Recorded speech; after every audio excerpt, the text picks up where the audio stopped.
Now, a clear message is being sent, and Charles is bringing in the bulldozers to bury any evidence that Harry was ever there. Why? Because the king is done. He's out. He wants to move on, and it's a very encouraging development. Breaking today, the final traces of Prince Harry and Meghan Markle from the British royal family are being erased, and this is far more significant than just the destruction of their former home. King Charles is conceding here that Prince William is right about the fact that the Sussexes simply can never return. He made some very, very poor strategic errors, thinking she could profit from the title without any consequence, without paying the dues. On the 28th of May, talk started spreading across Windsor that surveyors had been brought in to Frogmore Cottage, but not for a fresh makeover or repairs. According to reports, the job was something far more surprising. The property, which British taxpayers reportedly spent around £2.4 million renovating for Prince Harry and Meghan back in 2019, could now be heading in the opposite direction. This was once presented as a comfortable family home, complete with 5 bedrooms, a copper bathtub, and all the features expected from a major renovation project. Reports from The Sun, later echoed by the Press Association and Sky News, claimed that the plan is to split the cottage back into the smaller units it originally consisted of. Instead of remaining one large residence, the property could return to being separate flats used as staff accommodation and smaller living spaces for household employees. One royal source described the situation in unusually direct terms. Harry is given Buckingham Palace is that Buckingham Palace is a location that is fully under control of the monarchy. According to that source, Frogmore Cottage has remained empty for roughly 3 years, raising questions about what purpose it now serves within the royal estate. The same reports pointed out that even Prince Andrew reportedly did not see the property as suitable for his needs. Then came the comment that really got people talking. In the source's own words, there was a belief that perhaps if they removed any remaining association with Harry and Meghan, someone within the royal household might finally want to move in. Get rid of any trace was the phrase that stood out. Not simply a renovation, not just a redesign, but what some observers see as an effort to wipe away every reminder of the couple from the property's identity. The situation has been compared to wiping a name off a door before a new tenant arrives and settles in. That is the image many people have in mind when they hear these reports. Now, it is important to point out that no demolition crews have rolled in, and no walls have come crashing down. And what I mean by that is that Harry and Meghan can't just invite anybody in. They can't just run things themselves. They are held under the umbrella of the authority of the monarchy. As things stand, much of the discussion is based on reports and sources rather than confirmed construction work. There is still a difference between what has been suggested and what has actually been finalized. But to understand why this story has sparked so much attention, it is worth looking at the bigger picture. Over the next few minutes, the focus is not just on a building in Windsor, but on what that building may represent. Royal biographer Tom Bower, who has followed Harry and Meghan's story for years and has been one of their most persistent critics, believes this single property says a lot about where the Sussexes now stand within the wider royal picture. So if they have a friend come over, the friend has to go through security. The friend has to check in. The friend has to give their name. Hopefully they're actually doing that now, because during Andrew's time, they weren't as good about doing that. But every single person walking into that building should have their name down somewhere. One question continues to hang over the entire situation, and it is the question many royal watchers keep asking. If even Prince Andrew reportedly decided the property was not right for him, then who exactly is this place being prepared for? Why go through the effort of changing it back if there is no clear occupant waiting in the wings? Then there is the official record itself. In the Sovereign Grant Report, the monarchy stated plainly, during the year Frogmore Cottage has remained empty. That line did not come from an unnamed source or a newspaper headline. A furious King Charles has decided to completely remove all traces of Harry and his time at Frogmore Cottage, with seismic building work which is going to run into millions. It came directly from the royal accounts, a public document funded through money connected to the British public. In black and white, the Crown acknowledged that Frogmore Cottage had become a house sitting unused. That detail matters because of what the property originally represented. Frogmore was never a private possession owned outright by Harry and Meghan. It was a grace and favour residence, a home made available by the late Queen as a gesture of support and recognition for royal duties. That arrangement has existed for generations, with properties being loaned to members of the royal family rather than permanently handed over. And it will make Harry a sad and distant memory. Now, Frogmore Cottage was once the Duke's luxurious home, located on the vast Windsor estate. Harry lived there during happier times when he was in the bosom of the royal family. The understanding was always clear. The home was provided for use, not ownership, and that distinction sits at the centre of today's debate. The arrangement was always fairly straightforward. If you were carrying out duties on behalf of the institution, you were given the use of the property. If those duties ended, the property returned to the Crown. There was no transfer of ownership, no title deeds changing hands, and no permanent claim attached to the residence. It was essentially a home linked to a role, and once that role changed, so did access to the property. Now he's being deleted, airbrushed away, cut out of history, all at the command of his father, King Charles. That reality came into focus during the spring of 2023. Just weeks after Prince Harry's memoir became one of the most talked about books in the country, King Charles requested that Harry and Meghan vacate Frogmore Cottage. By the end of June that year, the move had been completed and the property was no longer occupied. Since then, according to reports, the house has remained empty, with its future becoming the subject of growing speculation.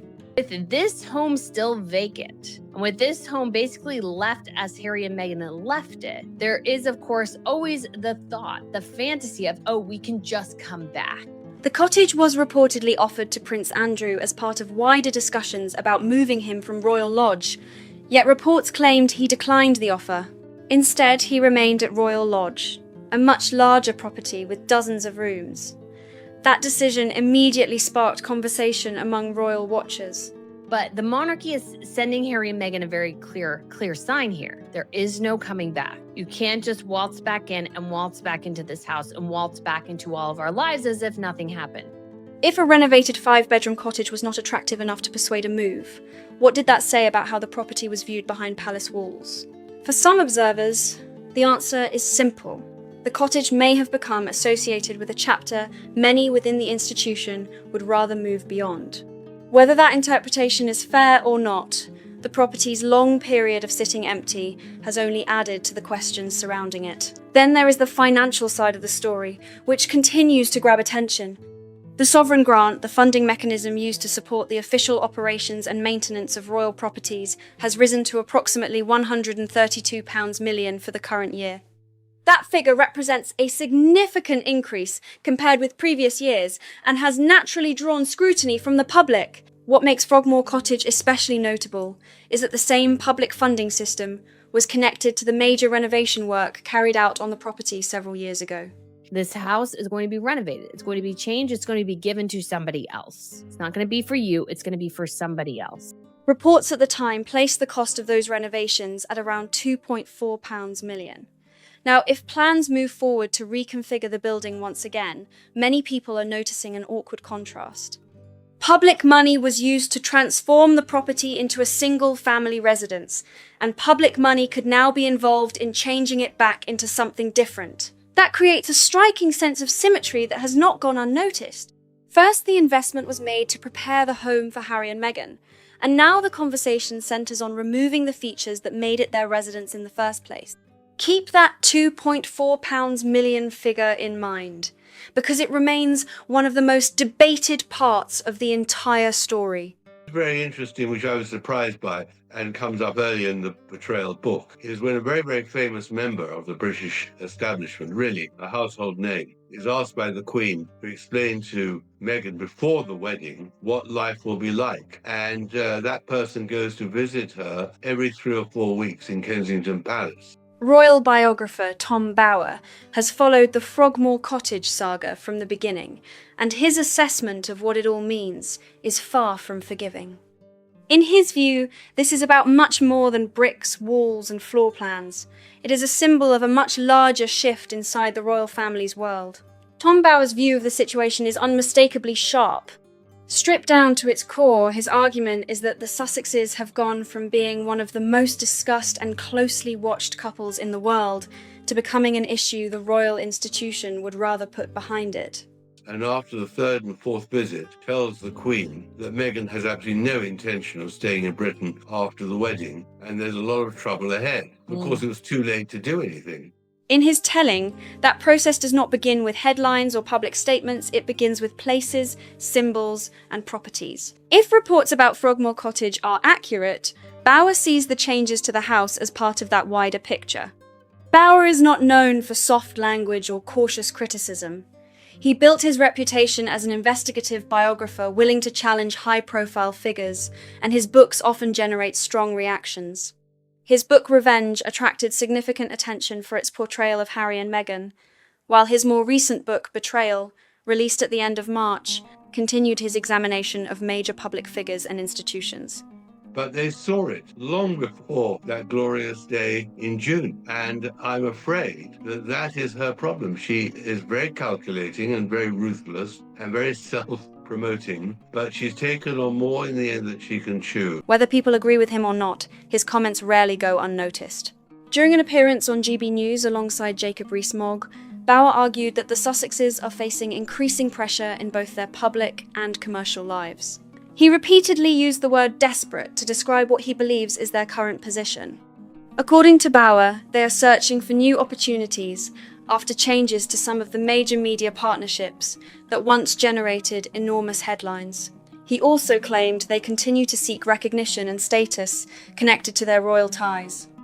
Those are Bower's opinions and interpretations rather than established facts, and audiences are free to accept them, reject them, or land somewhere in between. At the centre of his argument is a broader idea.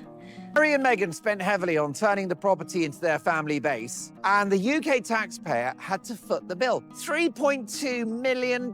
This is money that the British people don't have. Imagine the people around me in this great city of London. Here I am in London Bridge. Bower believes that the most compelling chapter of the Sussex story is no longer their rise, but what happened afterward.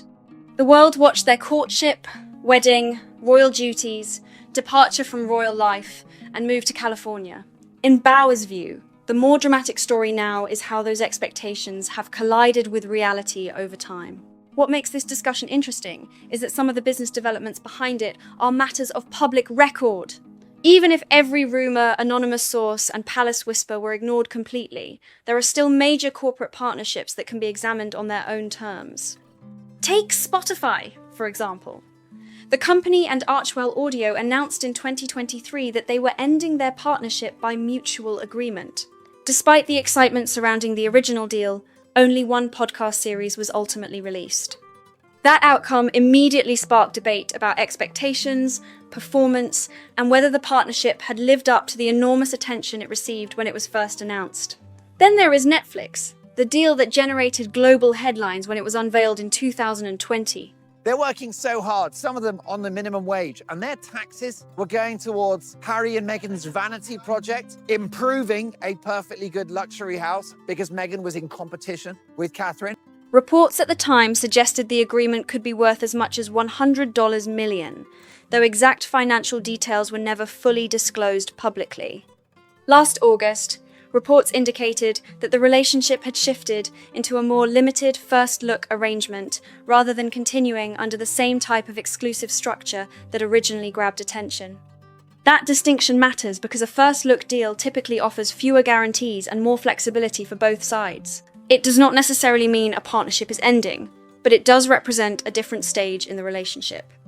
Observers quickly noted similarities to arrangements adopted by other high-profile public figures, including the Obamas, after their own initial wave of media excitement settled into a more established business model.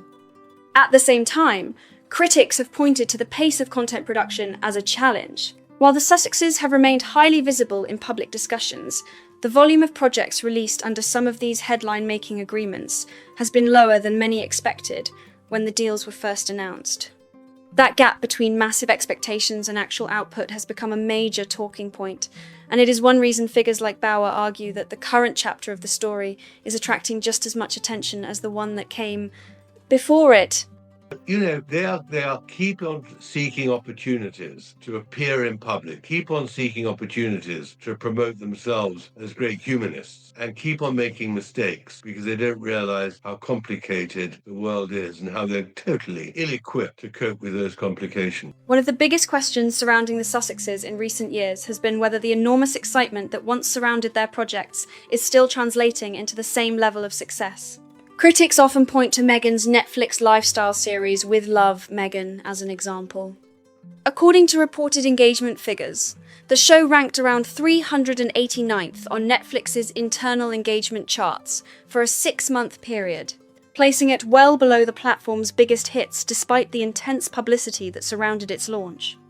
The performance of later releases reportedly did little to change the conversation. While the projects attracted media coverage and public discussion, they did not dominate Netflix rankings in the way some supporters and critics alike had predicted. That is why commentators such as Tom Bauer argue that the momentum surrounding the couple's entertainment ventures is not what it once was. In this case, the debate is not based solely on speculation or unnamed sources. Publicly reported performance figures have become part of the discussion as well. What makes this especially striking is the contrast with where things stood only a few years ago. To the United Kingdom in any form can never have any royal role again. Their home, the place that they wanted to keep as some sort of base in the United Kingdom paid for by us, is going to go back to being multiple cottages because simply it is not fit for them to return. At one point, Harry and Meghan were among the most sought-after public figures in media and publishing. Companies competed for partnerships, publishers pursued major deals, and every announcement seemed to generate worldwide headlines. Their projects were viewed as must-have opportunities by some of the biggest names in the entertainment industry. The Spotify partnership remains one of the most talked-about examples. When the deal ended in 2023, the split attracted attention not only because of the partnership itself, but because of comments made afterward by a senior Spotify executive. Those remarks became headline news and added another layer of controversy to an already closely watched business relationship. It was a sharp contrast to the enthusiastic tone that had surrounded the original agreement when it was first announced. Then there was Harry's memoir, Spare. Reports suggested the book deal carried an advance worth roughly $20 million, and the memoir went on to become one of the fastest-selling non-fiction books ever released. The sales figures were enormous, the publicity was relentless, and the public interest was undeniable. At that moment, the Sussex brand appeared capable of generating attention on a massive scale. And of course, in the end, I have no doubt there'll come a day when they both lose their titles and their children too, because they will just be forced to go too far for their own survival. And at that moment, the same will happen to them as what's happened to Prince Andrew. That history is exactly why recent developments attract so much scrutiny. The issue is not that Harry and Meghan never achieved commercial success. Few people would dispute that they did. The debate centres on whether that level of success can continue indefinitely. For critics like Bauer, the changing business landscape suggests a shift is underway. In his view, what was once a powerful wave of momentum now appears less certain than before. Bauer argues that the timing is significant. On one side, he sees the Sussexes becoming increasingly distant from the royal institution that once defined much of their public image. On the other, he points to changes in major commercial partnerships in California.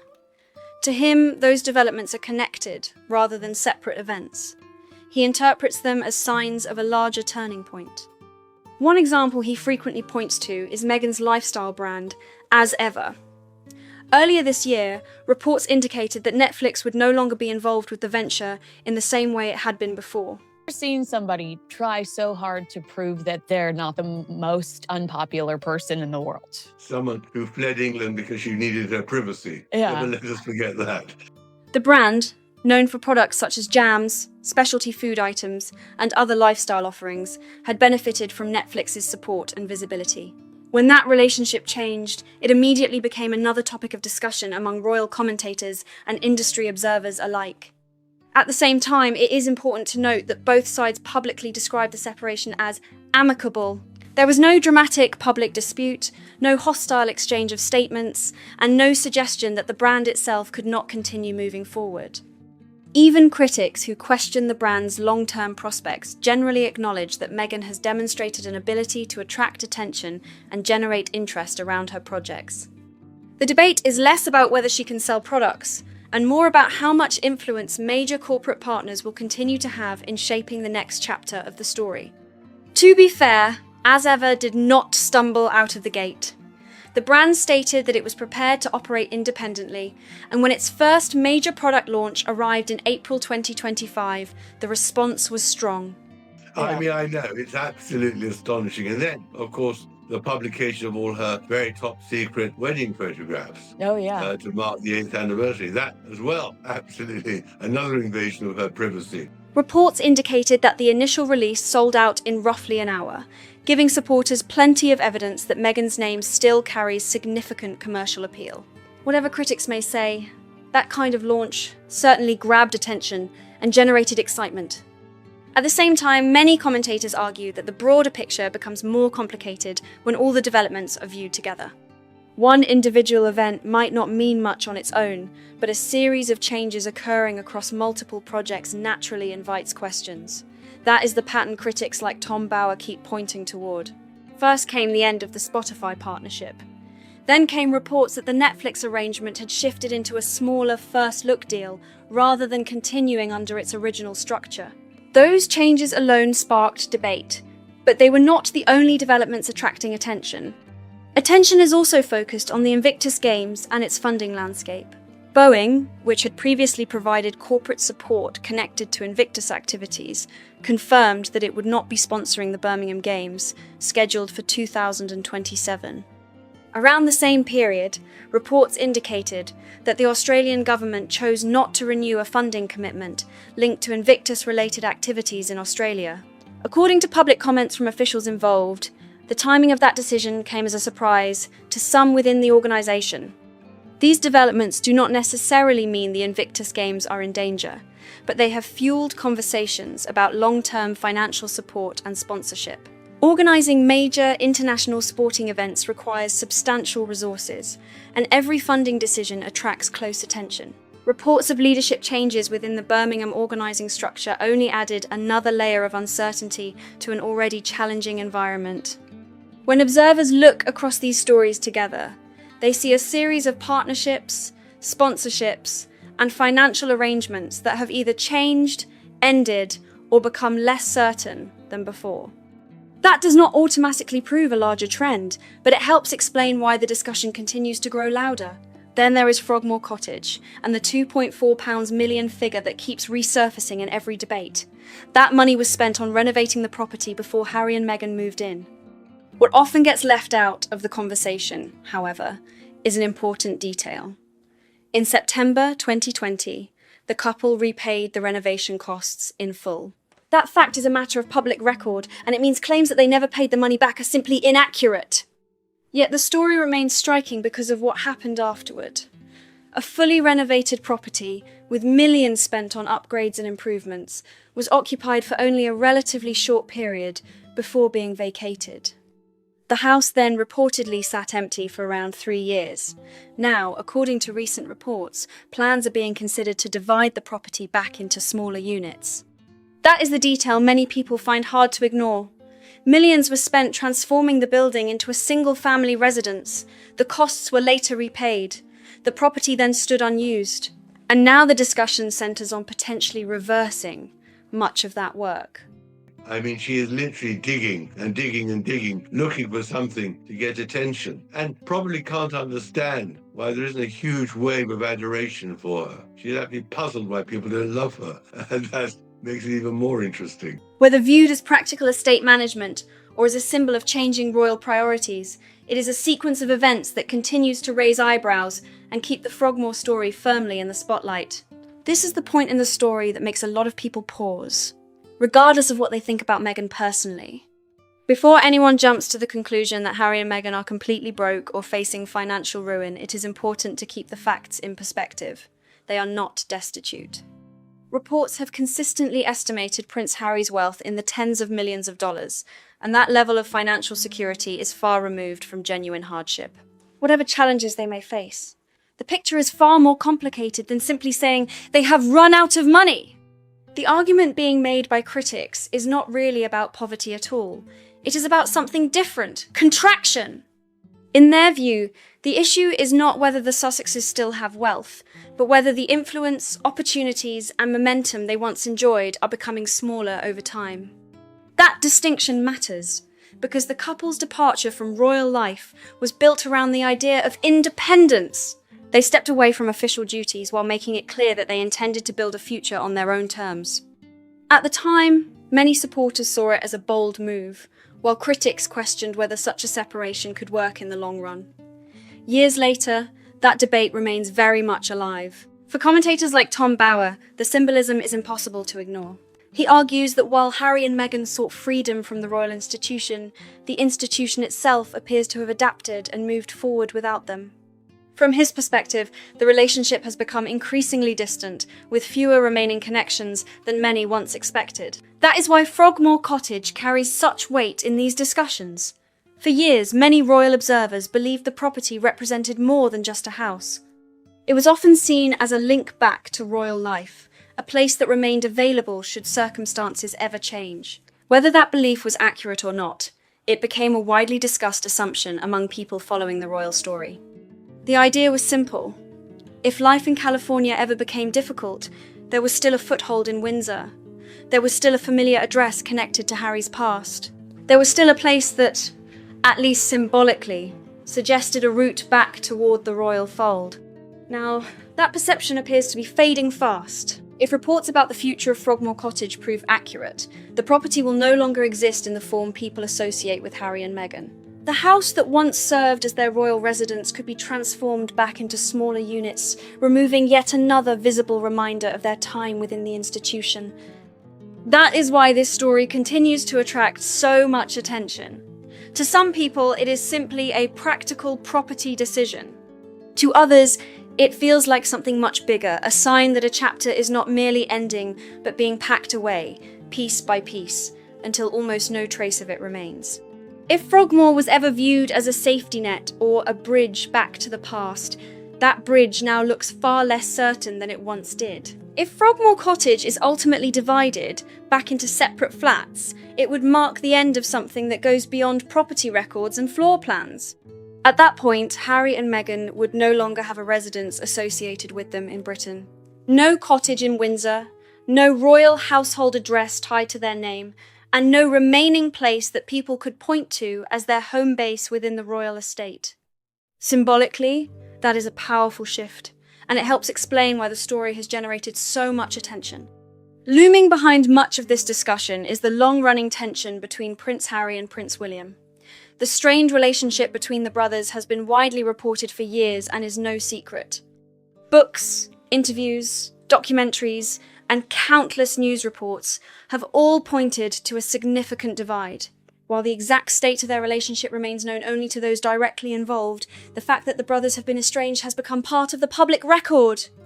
That ongoing distance has naturally fueled endless speculation about the future. One of the most common topics is what might happen when William eventually becomes king. There is certainly no shortage of commentators predicting dramatic actions involving titles, roles, and royal status. Headlines frequently suggest major changes could be waiting around the corner. However, when looking at the more cautious and evidence-based reporting, a different picture often emerges. Several royal observers have argued that William may have little interest in creating new battles over titles at all. Some reports suggest he could simply leave existing arrangements untouched, viewing the Sussexes as far less important to the monarchy's future than the media attention surrounding them might imply. Whether that assessment proves correct remains to be seen, but it stands in contrast to the more sensational predictions that regularly make headlines. Meanwhile, the contrast between the brothers' public lives continues to attract attention. William is frequently seen carrying out royal duties, attending engagements, and appearing alongside his family. Photographs of him with Catherine and their children regularly dominate news coverage, reinforcing his role as the future king and the central figure of the monarchy's next generation. Harry's public life, by comparison, unfolds largely from California, thousands of miles away from the institution he was born into. That distance is not just geographical, it has become symbolic as well. Every new development involving Frogmore Cottage adds to the perception that the remaining physical links to his former royal life are gradually disappearing. What makes this story intriguing is that there has been no dramatic announcement, no explosive declaration, and no public confrontation tied to the property. The changes have unfolded quietly, almost methodically. To some observers, it feels less like a door being slammed shut and more like an invitation being quietly withdrawn without explanation. Not a sudden break, but a gradual fading away until one day the connection is barely visible at all. That brings us to the question at the heart of the entire Frogmore debate. Why go through the effort of reshaping the property? Why remove the final traces associated with Harry and Meghan's time there? Why does a relatively small house continue to generate such outsized interest years after they moved out? Tom Bower believes there is an answer, and in his view it explains far more than the future of a single building. According to him, the explanation he was given cuts straight to the heart of how the Sussexes are now perceived within royal circles, and the source of that explanation is what makes it especially striking. Tom Bower has made some striking comments about Harry and Meghan over the years, but few have attracted as much attention as one particular statement in a public discussion. Bower argued that the monarchy ultimately depends on what he described as obliterating the Sussexes from our state of life. It was a phrase that immediately stood out because of how strong and dramatic the wording was, and it quickly became a talking point among both supporters and critics of the couple. What makes the remark especially notable is that it later became part of the response from Harry and Meghan's own representatives. When their team pushed back against claims made in connection with Bower's work, they highlighted that exact phrase.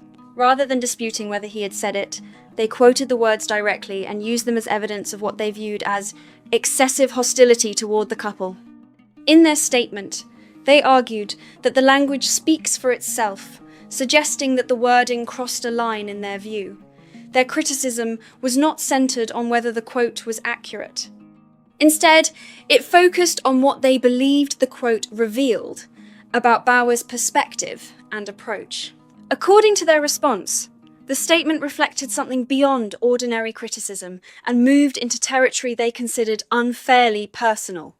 That is what makes the exchange so interesting. On one side, Bower presented the idea that the institution's long-term interests are best served by moving beyond the Sussexes and reducing their significance within the royal story.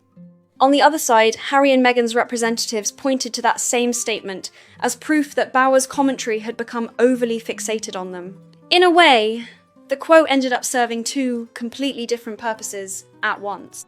Bower saw it as a blunt description of what he believes is happening behind the scenes, while the Sussex camp treated it as an example of rhetoric that had gone too far.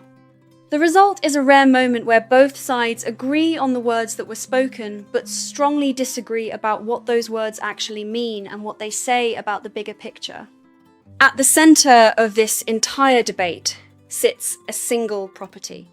A renovated house in Windsor that has remained empty while reports swirl about its future. Surveyors have reportedly been brought in, plans have been discussed, and the possibility of converting the building back into smaller flats has become one of the most talked about royal property stories in recent months. For many observers, Frogmore Cottage has become more than just a house. It has turned into a symbol of a much bigger story involving Harry, Meghan, and their relationship with the royal institution.